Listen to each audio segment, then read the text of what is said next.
You are listening to Alex Nanlohi Podcast, to know the Lord and to make Him known.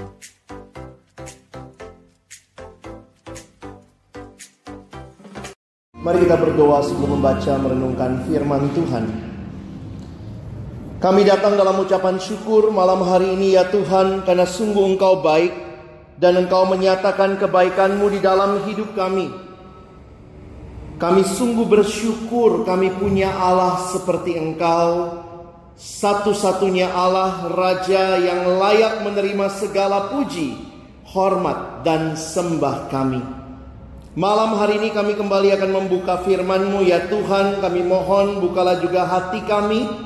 Jadikanlah hati kami seperti tanah yang baik, supaya ketika benih firman Tuhan ditaburkan boleh sungguh-sungguh berakar, bertumbuh, dan juga berbuah nyata di dalam hidup kami. Berkati hamba-Mu yang menyampaikan, setiap kami yang mendengar, Tuhan tolonglah kami semua, agar kami bukan hanya menjadi pendengar-pendengar firman yang setia, tapi mampukan kami dengan kuasa dari Roh-Mu yang kudus, kami dimampukan menjadi pelaku-pelaku firman-Mu di dalam hidup kami. Bersabdalah ya Tuhan.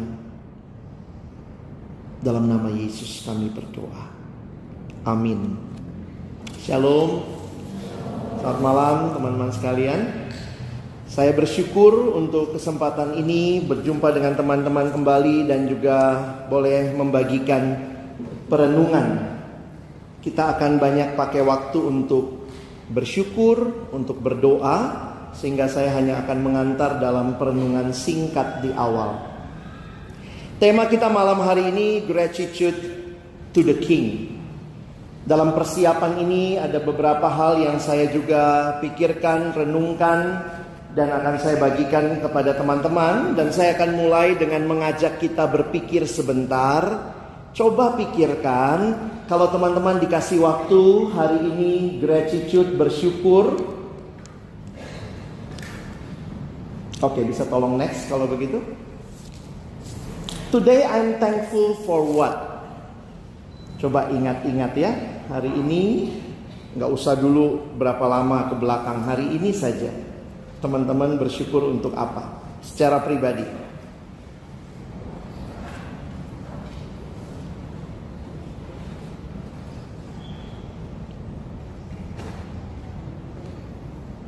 Dari tampangnya ada yang kesulitan kayaknya ya.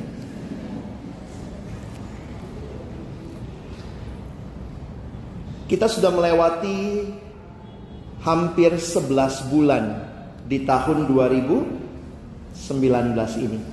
Dan malam hari ini saya ingin mengajak kita melihat ucapan syukur bersama-sama dalam perenungan ini. Aspek ucapan syukur itu banyak. Tapi ada satu bagian yang Tuhan berikan kepada saya untuk kita pikirkan dan renungkan malam ini. Nah, karena itu saya harap kalian menemukan paling tidak satu hal yang bisa teman-teman syukuri. Kalau 11 bulan, harusnya sih sudah hampir berapa ratus hari yang dilalui. Apa bedanya thankful sama gratitude? Kadang-kadang dalam bahasa Inggris ada yang berusaha membedakannya. Next. Ini kalimat dari Timothy Keller. Dia mengatakan, it is one thing to be grateful, it's another to give thanks. Dia membedakan, gratitude is what you feel, and thanksgiving is what you do. Oke? Saudara boleh setuju, boleh tidak dengan hal ini. Kalau dalam bahasa Indonesia nggak ada bedanya ya. Apa itu? Bersyukur. Itu bicara hati, itu juga bicara tindakan yang kita lakukan. Nah, generasi ini katanya suka dengar sesuatu yang bermanfaat. Karena itu next, ada nggak sih manfaatnya mengucap syukur? Agak pragmatis kita ya. Ngapain dilakukan kalau nggak ada manfaatnya? Tapi sebelum saya masuk ke sini, makin saya pelajari mengucap syukur, saya makin takut juga saudara. Kenapa? Di Alkitab, mengucap syukur itu adalah sebuah perintah. Itu bukan sebuah anjuran. It's not a suggestion. Nggak ada ayatnya bilang, "Bo ya bersyukurlah kalau bisa." Nggak ada. Ayatnya bersyukurlah. Itu imperatif. Itu berarti perintah. Karena itu perintah, tidak dilakukan, tidak taat. tidak dilakukan, kita melanggar. Kita tidak melakukan apa yang Allah mau. Tapi ada manfaatnya, ya. Jadi jangan kemudian mikir, wih perintah banget gitu, Tuhan kayaknya otoriter, pokoknya mesti bersyukur begitu ya. Tapi mari lihat, next. Nah ini perenungan saya cuma ini sebenarnya. Kalau saya berhenti di slide ini pun kita tutup doa selesai ya. Ini yang saya mau ingatkan kepada kita. Ini memberikan kesadaran akan keterbatasan kita dan juga kebergantungan kita kepada Allah. Di dalam dunia yang menawarkan begitu banyak film superhero, gratitude, thanksgiving, remind us ourselves that we are nothing. Without Christ, we are nothing. Saudara, ada kalimat mengatakan begini, tanpa manusia Allah tetap Allah, tapi tanpa Allah manusia bukan siapa-siapa. Without man, God still God. But without God, man, we are nothing. Karena itu apa yang menjadi ucapan syukur, apa yang harus terus diingatkan kepada kita. Saya pikir banyak hal dalam hidup harus terus diingatkan. Kenapa? Bukan karena kita nggak tahu, tapi karena mungkin sudah begitu sering diingatkan. Sering kali kita dikasih tahu, tapi kita nggak ngeh juga. Itu mirip kalau saya suka pakai ilustrasi. Kalau saudara naik pesawat, saudara nggak bisa komplain sama pesawatnya. Sorry, saya sudah naik pesawat ke 1000 kali. Tolong tidak usah peragakan cara menggunakan sabuk pengaman, cara menggunakan baju pelampung gitu ya. Mungkin teman-teman, makanya beberapa kali kalau kita naik pesawat, ada orang yang udah sering naik pesawat, apa yang dilakukan pada waktu peragaan itu? Tidur. Kasihan juga ya jadi pramugara gitu ya. Berapa puluh kali saudara sudah naik pesawat, itu tetap diulang. Satu waktu saya naik penerbangan ada di luar negeri, unik juga. Dia untuk menarik perhatian, dia bilang, saudara, mungkin apa yang kami peragakan berbeda dengan pesawat lain. Itu satu pesawat kita lihat, apa sih yang beda? Selesai sama. Ini nipu nih ya. Tapi itu cara dia attract attention ya. Jadi memang ada hal-hal yang begitu gampang, begitu biasa, sehingga kita perlu diingatkan, termasuk mengucap syukur. Tapi yang paling ngeri satu waktu pesawat lagi goyang gitu ya. Saya ingat banget lagi goyang pesawatnya, lagi turbulence gitu. Tiba-tiba ada anak kecil dong. Anak ini dipakai Tuhan mengingatkan kami kepada Tuhan. Tiba-tiba anak ini bilang sama mamanya, Mama, kapan kita pakai pelampungnya? Itu satu pesawat berdoa saya rasa gitu ya. Ngeri juga saudara ya. Kadang-kadang anak kecil ngomong tanpa burden ya. Masa diperagakan doang gak dipakai-pakai gitu ya. Dicoba teman-teman pakai ya. Iya, bagi saya karena itu mari kita memaknai lagi ucapan syukur. Teman-teman, sebentar lagi kita akan menutup tahun 2019. Rasanya cepet banget ya. Tapi kalau kamu putus pacar mungkin lama banget ya rasanya. Ini tahun yang susah move on gitu kali ya. Tapi ini satu situasi di mana mari kita membangun hati yang bersyukur. Saya memakai satu buku, next, judulnya Spiritual Disciplines Handbook. Ini buku yang menuliskan tentang spiritual discipline. Dan salah satunya yang dia tegaskan, yang namanya bersyukur itu harus didisiplinkan. Jadi dalam buku ini dia menaruh saat teduh, doa, bersyukur itu sama levelnya. Sebuah disiplin rohani. Count your blessings. Name them one by one. Hitung berkatmu satu persatu. Nah, apa yang menarik? Dia mengatakan begini.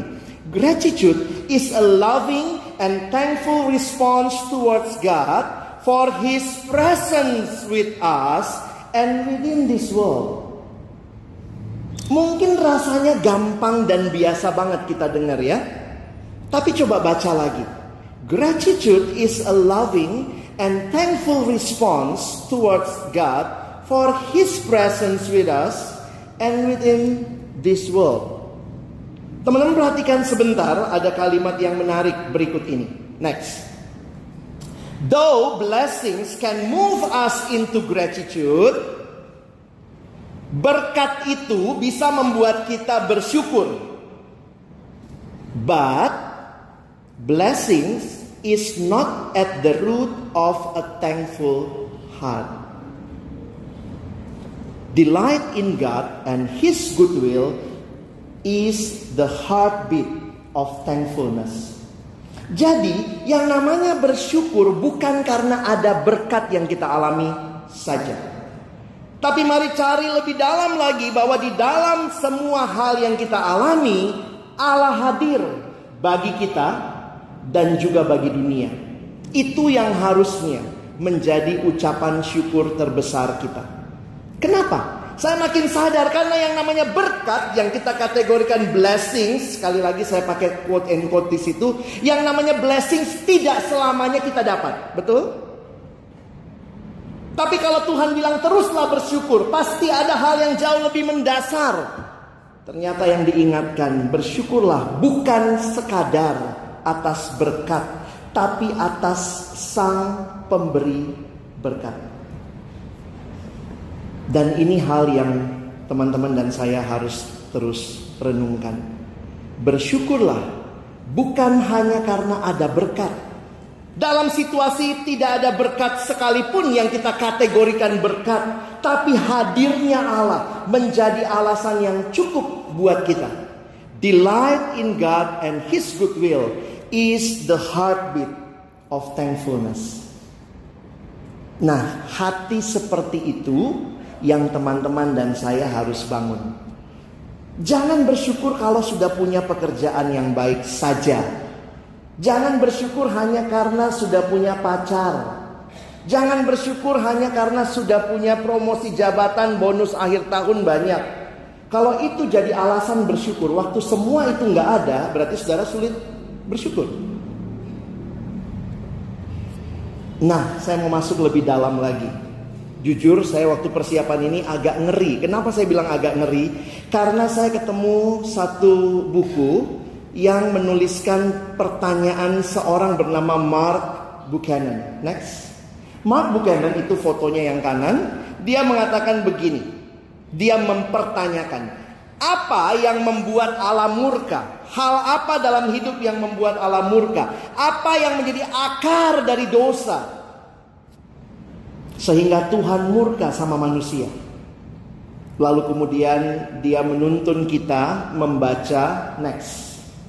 Roma pasal 1 ayat 18 sampai 21. Kalau kalian mau lihat Alkitabmu silahkan, tapi kebanyakan pasti nggak bawa Alkitab ya, bawanya handphone suci pasti ya. Saya juga udah tulis ayatnya di atas. Kita baca sama-sama. Next. Yuk kita baca ya, 1, 2 ya. Sebab murka Allah nyata dari sorga atas segala kefasikan dan kelaliman manusia yang menindas kebenaran dengan kelaliman. Karena apa yang dapat mereka ketahui tentang Allah nyata bagi mereka, sebab Allah telah menyatakannya kepada mereka. 20. Sebab apa yang tidak nampak daripadanya, yaitu kekuatannya yang kekal dan keilahiannya, dapat nampak kepada pikiran dari karyanya sejak dunia diciptakan, sehingga mereka tidak dapat berdalih. 21, baca sama-sama. 1, 2, ya.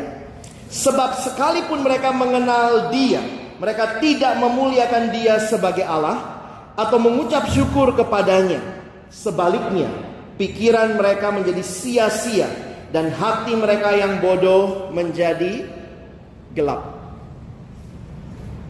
Jadi teman-teman bisa nangkep apa jawaban dari pertanyaannya Mark Buchanan tadi. Apa yang membawa Allah murka? Apa yang membuat Allah murka? Apa yang ada di dasar yang paling bawah yang membuat kenapa Allah murka? Dan dia menjawab, ayat ini memberikan jawaban. Salah satunya adalah hati yang tidak bersyukur. Serem ya. Bersyukur perintah, kalau nggak dilakukan Allah murka. Ngeri banget. Apa yang lagi dibicarakan di sini? Saya mau kita lihat logikanya sebentar. Next. Allah ciptakan manusia. Seorang bernama David Mathis, dia mengatakan God created humanity for gratitude. You exist to appreciate God. Ingat, Allah bukan Allah yang gila hormat. Tetapi Allah yang menciptakan kita, Allah yang memberikan dasar bahwa akulah pemilik segala-galanya, kamu cuma menerima berkat. Jadi jangan lupa bersyukur. Karena itu David Mathis mengatakan konsekuensi dari manusia dicipta, maka manusia dicipta untuk bersyukur kepada pencipta. You exist to create God.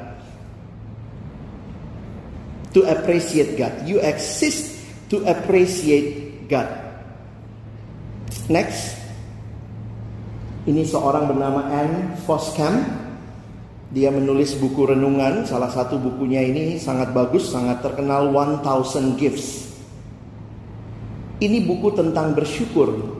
Di dalam buku ini Anne Voskamp mengatakan, it's our thanklessness that first stirs the full wrath of God. Lihat dalam daftar yang Paulus berikan di ayat 18 sampai 21. Paulus memasukkan bahwa apa yang menjadi murka Allah yang pertama adalah karena manusia yang tahu Allah, yang kenal Allah, tidak mau bersyukur kepada Dia. Next. Our fall is always first a failure to give thanks. Sorry teman-teman, ini bagian-bagian yang sangat menegur saya minggu-minggu ini. Waktu saya daftar apa yang saya syukuri, juga ada hal-hal yang saya marah sama Tuhan. Kenapa ini terjadi, kenapa ini terjadi. Tapi kemudian saya jadi menyadari ya, our fall is always first a failure to give thanks. Kegagalan, kejatuhan kita dimulai ketika saudara dan saya sulit bersyukur. The pride of thanklessness always come before the fall. Kesombongan manusia yang merasakan sayalah segala-galanya. God makes himself plain. Itu penjelasan Roma 1 tadi. Allah sudah menyatakan dirinya. God makes himself plain. And there's no excuse, but they did not give him thanks. Memang manusia itu suka lupa ya. Kita ini pelupa sejati, termasuk melupakan Allah. Kalau lagi punya pergumulan aja Allah segala-galanya. Kalau punya segala-galanya Allah? Allah. Ada ya. Ada pepatah Cina mengatakan begini, next. Those who drink the water must remember those who dug the well. Saudara yang minum air, saudara harusnya ingat siapa yang menggali sumurnya. Pepatah ini mengingatkan kita, we are not the source of everything. You and I, we are not the source of everything. God is the source. Karena itu jelas apa yang firman Tuhan katakan ketika manusia tidak bersyukur kepada Allah. Sebenarnya manusia mau mengatakan, saya sumbernya. Ini semua saya dapat. Kenapa saya promosi? Saya kerja keras. Kenapa saya bisa dapat gaji yang naik? Oh, karena saya memang jelas excellent di pekerjaan. Kenapa saya bisa cicil rumah? Sudah ada bentuk rumahnya. Karena saya punya uang yang saya tabung. Saya hidup hemat. Many things in our life we think we are the source. Aku adalah segalanya. Saya kutip lagi Anne Voskamp, next. Our fall was and has always been that we aren't satisfied in God and what He gives. We hunger for something more. Jadi memang ini pergumulan kita ya. Teman-teman alumni yang sudah mulai bisa punya banyak hal. Tapi kita kemudian mau lebih lagi. Pasti maunya lebih lagi. Tidak salah menginginkan sesuatu yang baik tentunya.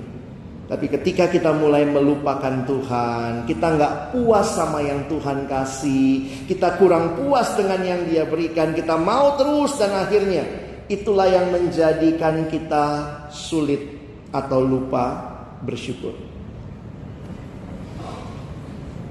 Hati-hati dengan kesombongan, merasa diri segala-galanya. Next. John Stott mengatakan kalimat ini, at every stage of our Christian development, and in every sphere of our Christian discipleship. Di dalam seluruh sisi hidup Kristen kita, termasuk hidup pemuridan kita. Pride is the greatest enemy. Kesombongan itu musuh terbesar. Dan kerendahan hati, humility, our greatest friend. Memang manusia makin bisa segala-galanya mulai lupa Tuhan ya. Dulu kan begitu juga ya. Perkembangan ilmu pengetahuan dulu, karena banyak yang manusia belum bisa, oh Tuhanlah segala-galanya. Makin dia bisa, Tuhan, oh bayi tabung bisa kok. Bahkan sekarang bisa dikasih opsi, mau pilih jenis kelaminnya apa, laki perempuan. Di situ menunjukkan bahwa manusia merasa bisa, dan makin lama makin gak butuh Tuhan. Pride is the greatest enemy. Hati-hati. Alumni banyak kemungkinan sombong karena sudah punya banyak hal. Waktu belum punya, apa yang mau disombongin? Gak punya. Tapi waktu punya, mulai muncul. Kadang-kadang kita gak sadari. Saya kan juga alumni ya. Jangan pikir saya cuma hamba Tuhan ya. Saya pernah kerja di satu bank. Nama banknya Tit gitu ya. Saya kerja di situ, dapat gaji, cari nasabah dan segala macam. Jadi saya merasakan nggak mudah, kompetisinya begitu kuat, sehingga kadang-kadang merasa kalau saya tidak do the best, dan do the bestnya adalah hanya sekedar bergantung kepada apa yang saya lakukan.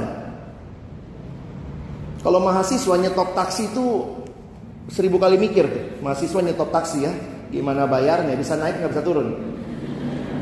Tapi begitu alumni kan, saya gampang. Ada banyak hal yang kalau kita merasa kita sudah bisa, itu tipis memang bedanya. Teknologi juga begitu. Saya masih ingat kalau masa-masa yang lalu gitu, belum ada HP. Itu kalau pembicara belum datang ngapain? Saya ingat dulu kalau kami di UI itu kan jadwal kereta, pembicara kan rata-rata tinggal di Jakarta. Kami kampus di Depok. Jadwal kereta zaman saya kuliah itu berkala teman-teman. Kala ada, kala enggak. Jadi kita nggak bisa prediksi kapan ini pembicara nyampe. Jadi kalau pembicara nggak nyampe, aduh udah bingung. Semua seksi acara udah ke pojok doa. Tuhan, gimana pembicaranya? Tuhan kau sampaikan dia dengan selamat. Semua buka pintu-pintu kereta gitu ya. Jadi itu kalau pembicara datang, ucapan syukurnya luar biasa tuh. Sekarang di kampus pernah jadi seksi acara, pembicara belum datang, berapa nomor HP-nya? Berapa? Mungkin agak kegeser doa ya. Begitu pembicara datang, iya karena aku telepon dia. Abang di mana? Makanya saya beberapa kali kalau telat saya matiin HP, belajar beriman. Iya, banyak hal karena sangat mudah. We get it so easy, sangat mudah. Dulu kalau ngontak pembicara itu pakai doa teman-teman. Kenapa? Zaman saya jadi seksi acara di kampus ini jadul banget ya. Tahun 90 tit gitu ya. Kalau anak UI tahu dulu, di UI belum tentu kalian tahu ya. Di UI itu cuman ada 2 telepon umum se-UI. 3 deh. Jadi kami itu datang nelpon pembicara kan. Nah waktu itu kan pakai telepon rumah kan, telepon ke rumah. Jadi kita kalau udah ngantri telepon, datanglah kita malam-malam, cepetan mau telepon ini. Begitu sampai ke sana, senior lagi pacaran. Koinnya setinggi ini, kan telepon umum. Dia masuk koinnya setinggi ini. Kita di belakang dia lah, itu doa dipakai. Tuhan cepetan dia selesai, pacarnya mau ngapain kek gitu ya. Mulai pakai. Terus kemudian seniornya sadar bentar, oh mau make. Ngapain gue nunggu kalau nggak mau make? Iya kak, make. Udah, bentar ya saya, dia tutup dulu teleponnya. Terus yuk duluan pakai dulu. Terus kita telepon. Saya ingat banget tuh dulu telepon Bang Sagala kan, saya Pak Mangapul Sagala. Salam, selamat malam. 754 berapa tuh Van nomor rumah lu ya? Saya masih ingat 754 something. Jadi telepon, ada Pak Sagala. Oh belum pulang pelayanan. Teng gitu ya. Makasih, antri lagi, dia pacaran lagi, koin segini gitu ya. Jadi zaman dulu kalau kontak pembicara pun doa, pergumulan doa. Sekarang beberapa anak kontak kami itu kayak udah template ya. Template ya, Sampai kadang-kadang saya begitu. Dear Bang Alex, berharap abang bisa gitu ya. Terima kasih Kak Vivi bawahnya. lupa diganti. Aduh, itulah ya. Makin kalian alumni, kalian makin ngerti kemudahan hidup, betul? Dan makin kalian alumni, saya juga harus katakan, jangan-jangan kalian pun makin merasa semuanya I deserve it. It's all from God. Kadang-kadang kita sulit memahami gimana itu ya. Dari mana relasinya ya, tapi itu caranya Tuhan.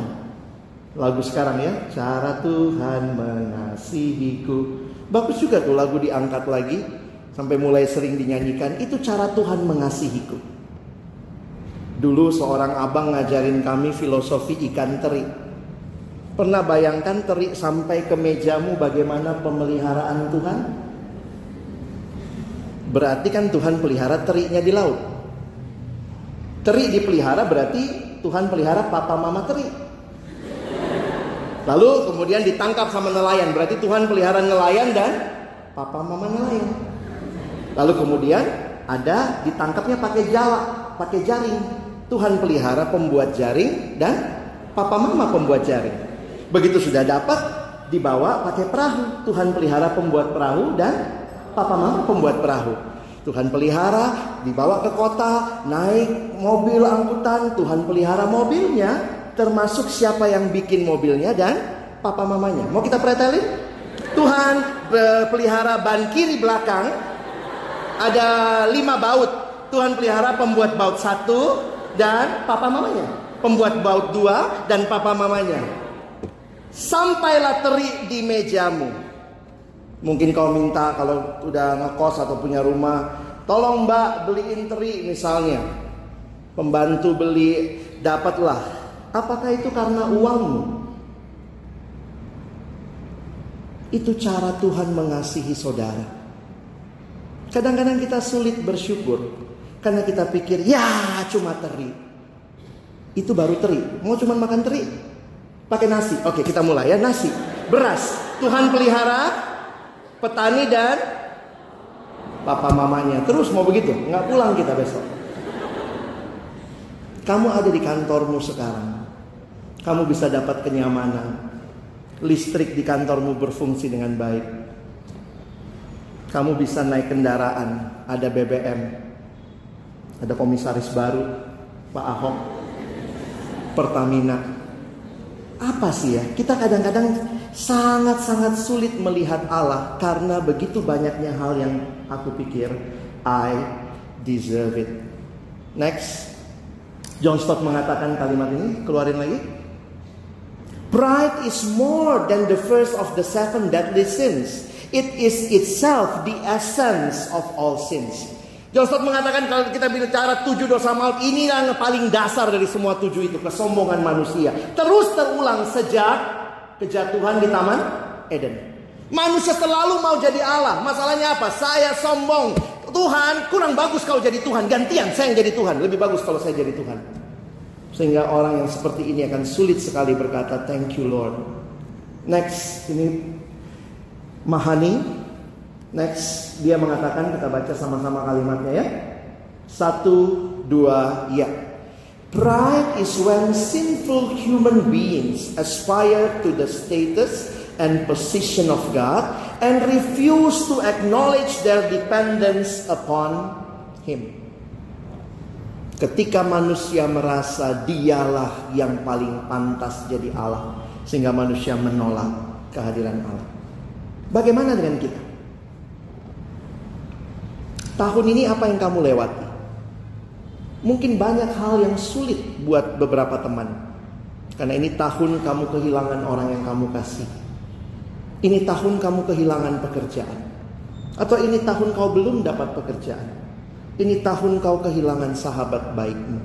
Ini tahun kau putus mungkin. Untuk beberapa orang ini tahun sukacita.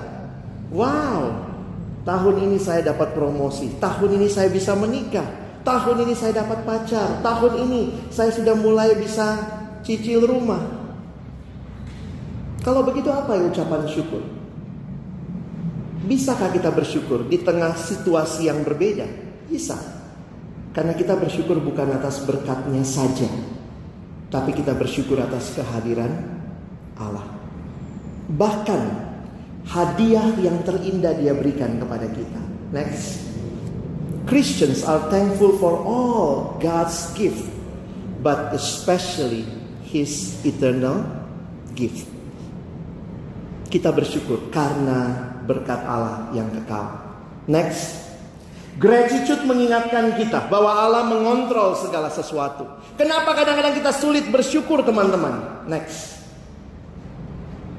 One of the main reasons we trust God too little is because we trust our own wisdom too much. Bukan berarti ikut Tuhan gak pakai akal, teman-teman ya. Tapi mari rendahkan diri untuk berkata, Tuhan, you are everything, I am nothing. I want to really give all my life to you. And that's why there is always a reason for us to be thankful. Kita seringkali terlalu merasa diri kita bisa segala-galanya. Makanya memang ya, paling sulit itu dalam hidup percaya. Orang Kristen disebut orang percaya. Dan ini termasuk satu hal yang paling sulit kita lakukan, yaitu percaya. That's why we call believers. Do you believe in God? Or do you believe in yourself? Do you believe in God's wisdom? Or in your own wisdom? Saya tutup dengan 2 slide berikut. Next, ini Paul David Tripp. Paul Tripp dalam bukunya Renungan untuk Setiap Hari, dia tulis begini. Your rest is not to be found in figuring your life out, but in trusting the one who has it all figured out for your good and His glory. Cerna kalimat ini baik-baik. Silakan kalau mau foto kalian capture, kalian renungkan. Kalimat ini sangat indah. Ketenanganmu tidaklah ditemukan dengan kamu mengerti seluruh bagian hidupmu. Masih ada bagian hidup yang tetap misteri buat kita, betul? Kalau begitu, ketenangan kita dapat dari mana? Waktu kita percaya kepada Dia yang tahu segala sesuatu. Saya kasih cerita terakhir ketika salah satu khotbah yang paling sulit bagi saya tahun lalu adalah khotbah tanggal 1 Desember 2018. Kenapa itu sulit? Teman-teman, bukan karena saya tidak ngerti teksnya, bukan karena ayatnya susah, tapi karena situasinya buat saya tidak mudah. Tanggal 1 Desember saya diminta memimpin Natal tahun lalu di Palu. Dan kalian tahu, beberapa bulan sebelumnya mereka mengalami 3 hal. Gempa bumi, tsunami, dan likuifaksi. Jadi itu terjadi begitu rupa. Jadi saya udah dikontak setahun sebelumnya. Kan ini acara perkantas, Kak, tahun depan datang ya, kita ada retret. Ada Natal semahasiswa di Palu. Nah, begitu terjadi gempa bumi, saya tanya dong sama mereka. Tentu saya nggak langsung tanya ya. Saya cari waktu kapan nih. Saya tanya sama mereka. Kan tinggal 2 bulan lagi. Saya bilang, Dek, dengan situasi kayak begini, kita jadi Natal nggak? Kami doakan dulu, Kak ya. Kami lagi rapat. Ini masih susah, Kak. Jalan masih sulit nembus. Kami pikirkanlah, Kak. Jadi saya juga doanya dalam hati, Tuhan, mudah-mudahan batal. Takut juga gitu ya. Apalagi saya masih baca, saya masih dengar, masih ada gempa susulan. Dan teman-teman, saya juga takut kalau saya pas di sana lagi khotbah terus gempa. Gimana? Saya sampai waktu itu nanya sama mereka, gimana kalau gempa? Saya takut mati gaya. Gimana kalau gempa ya? Apa yang harus dilakukan? What first gitu ya? Puji Tuhan, sekretariat kami di sana aman gitu ya. Dan saya tinggal di sekretariat. Jadi mereka telepon kira-kira 1 bulan sebelumnya, Kak Alex, kita jadi Natal. Jadi ya. Aduh, Tuhan, berat banget buat gua. Sebenarnya bukan masalah situasinya aja, teman-teman. Karena juga ternyata salah satu rekan kami, salah satu alumni di sana adalah korban. Sebenarnya banyak yang korban, bapaknya lah, ada mamanya lah, ada saudara jauhnya. Tapi memang ada satu alumni kami yang kena tsunami. Jadi satu alumni kita, sebenarnya mayatnya itu sudah sulit dikenali. Yang ditemukan itu cuma motornya. Dia seorang wanita, dia pergi lagi, jadi dia mau cek daerah yang besoknya mereka ada acara kantor di sana. Dia balik, dalam perjalanan balik itulah tsunami datang. Dia lewat pinggir pantai. Dan waktu itu kan orang nggak tahu. Jadi begitu selesai tsunami itu, lihat mayat-mayat yang paling dekat sama motor itu dianggap itu pemilik motor. Padahal juga mungkin tidak terlalu dikenal. Jadi dia masuk di kuburan massal. Dia dikubur di kuburan massal, 8 orang di situ. Dan orang tuanya baru tahu kemudian. Setelah cari-cari ketemu motornya, dilaporkan dan sulit sekali buat orang tuanya menerima. Dia anak satu-satunya. Sulit untuk menerima situasi ini. Apalagi mamanya sangat terpukul. Dan mamanya itu masih sering ini teman-teman, miss call anaknya.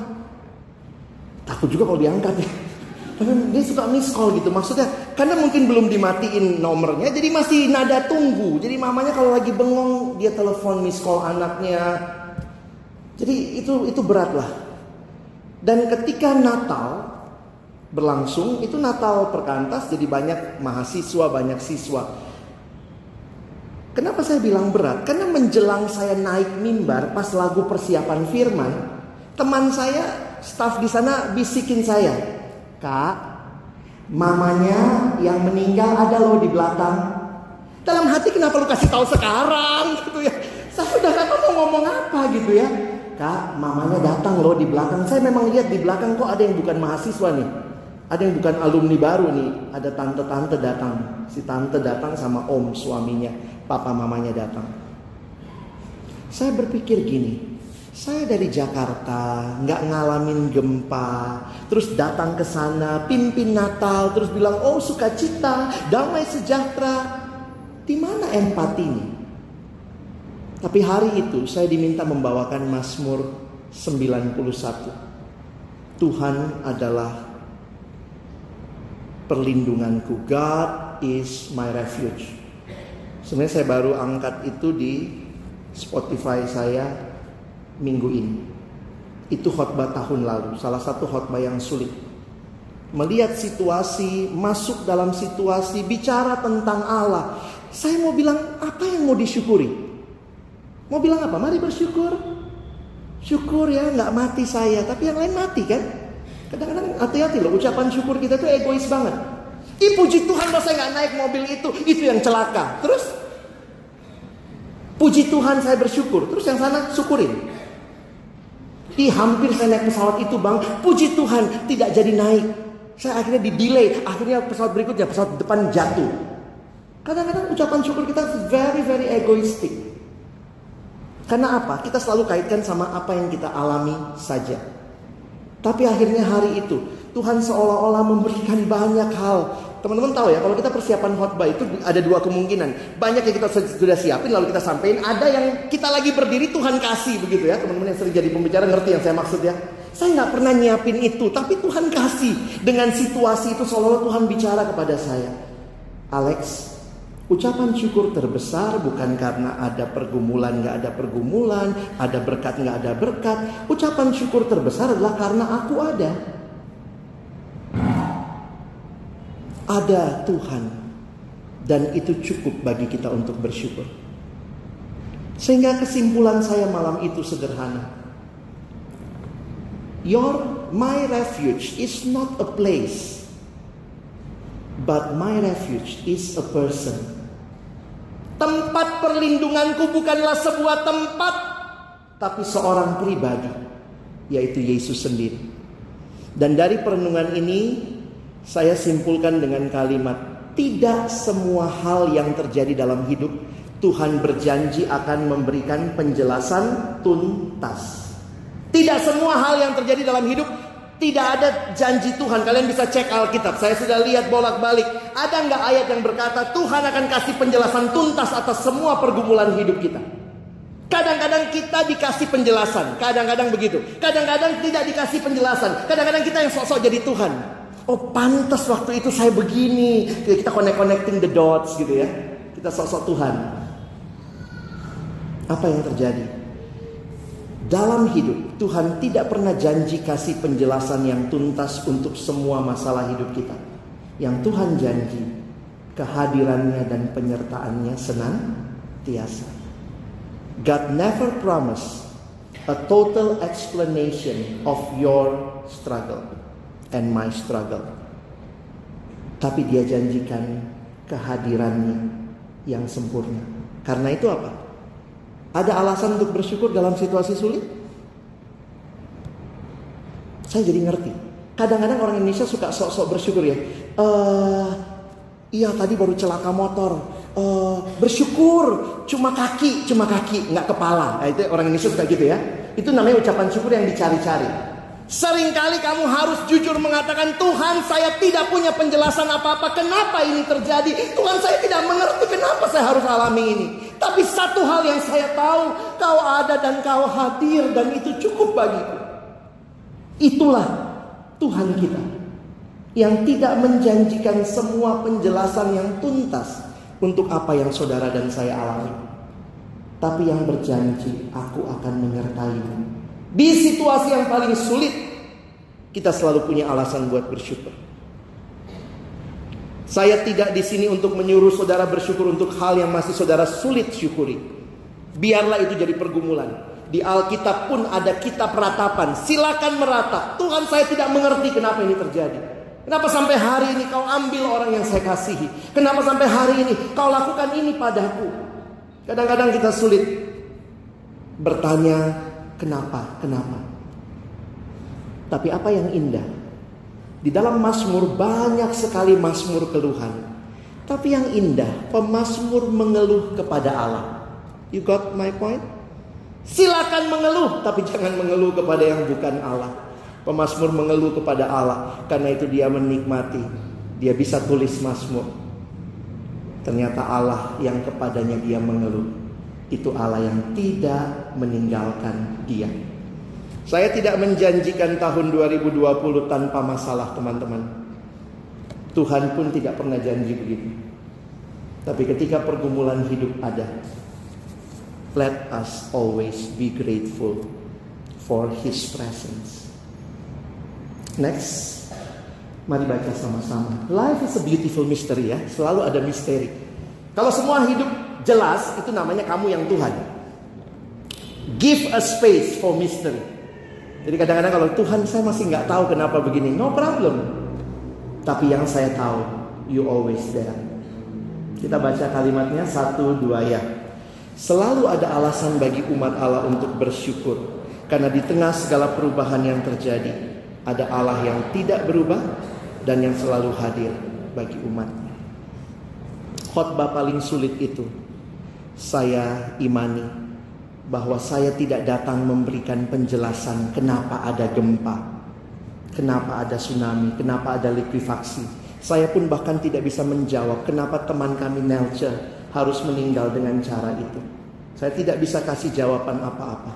Tapi malam itu saya tegaskan, Tuhan hadir dalam pergumulan saudara sekalian. Dan nikmati itu. Malam ini Tuhan hadir. Karena itu saudara selalu ada alasan untuk bersyukur. Bawa hidupmu kepada Dia. Serahkan hidupmu kepada Dia. Dia tahu yang terbaik buat kita. Mari kita berdoa.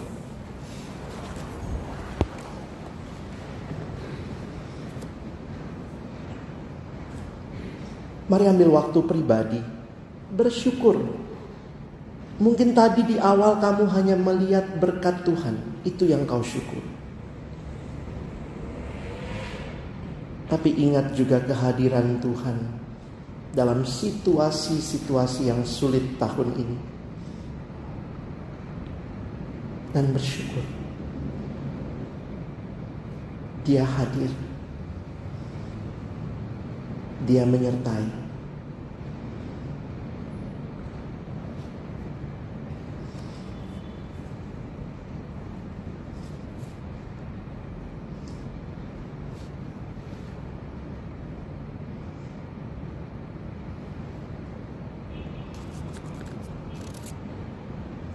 Tuhan, terima kasih banyak buat firman-Mu, kehadiran-Mu yang tidak pernah meninggalkan kami, umat milik-Mu. Kami sekali lagi bersyukur kami punya Allah yang hidup. Terima kasih Tuhan. Kami bersyukur untuk Engkau yang selalu hadir dalam hidup kami. Tolong kami melalui pergumulan ke depan. Jangan biarkan kami merasa kami tidak membutuhkan Tuhan. Kami mau terus bergantung kepada Tuhan dan berharap hanya kepada-Mu. Dalam nama Yesus kami berdoa, kami bersyukur. Amin.